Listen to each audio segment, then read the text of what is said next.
I woke up to a sound I couldn't quite place. It was this thin, high-pitched whimpering, like a newborn kitten, but more desperate. At first, I thought maybe a raccoon or stray dog was rummaging around my porch.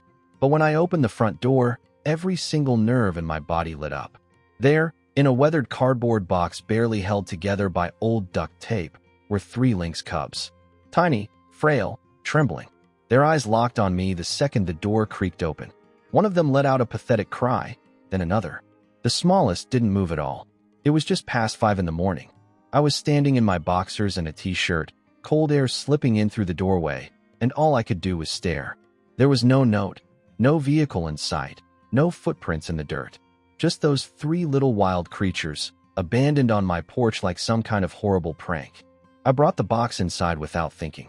I should have called animal control right away, I know that. But something about how they looked at me, man, I couldn't just leave them out there. Not like that.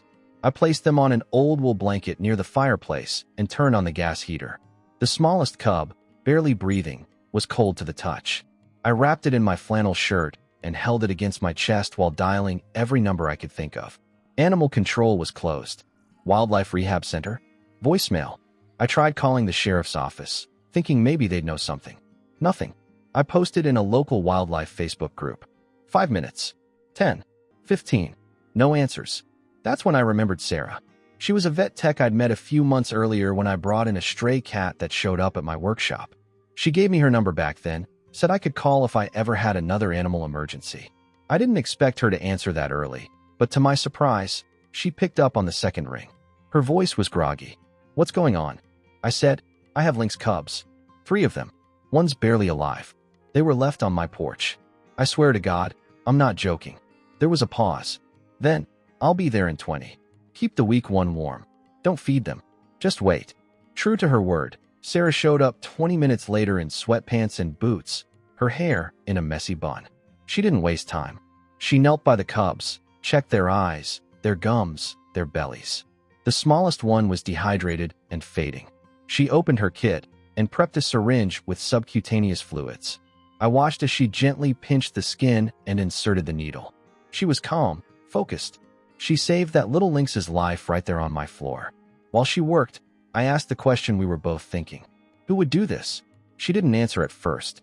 Then she said quietly, "There was a bust last month. Illegal wildlife trade. Cats, birds, reptiles, mostly going out west. They didn't find all the animals." That hit me hard.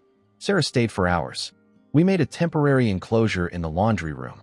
She showed me how to mix formula, how to feed them with a dropper, how to stimulate them to pee. Every few hours, we took turns. That night, I couldn't sleep. I kept hearing that cry, kept seeing that box. The next morning, I walked out to check around the property. And that's when I saw it, fresh boot prints in the damp soil behind my barn. Deep ones, like someone had been standing there, watching. I checked my game camera. Gone. Someone had taken it. That chilled me to the bone. I told Sarah. She got real quiet, then said, "You think they're coming back?" "I don't know, but I think they wanted me to find them. Maybe they knew I'd take them in." 2 days later, it escalated. I found an old rusty bear trap near my shed. Half buried, but the metal was clean, recently placed. This wasn't random. I drove the cubs, now stronger, to Sarah's clinic in the next town over. We agreed it was too dangerous to keep them at my place. That night, someone slashed my truck tires.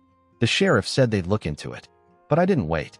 Sarah had contacts in Oregon, a lynx sanctuary up in the mountains. Private, secure. We made a plan to get the cubs there. We left at dusk, my truck barely holding together with temporary tires. Sarah drove her Jeep.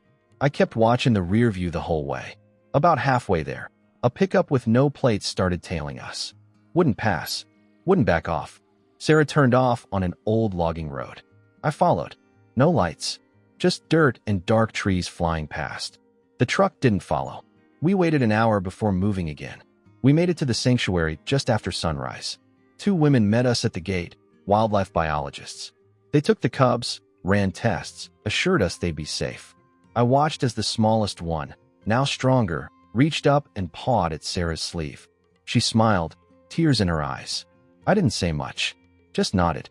When I got home, the box was still on my porch. Empty, just a dark outline where tiny bodies once lay. It's been 3 weeks. Nothing else has happened, but I keep the lights on at night. I bought new cameras. And a dog. People ask why I got involved. I didn't choose it. It chose me. And if I had to do it again, I would. Every damn time.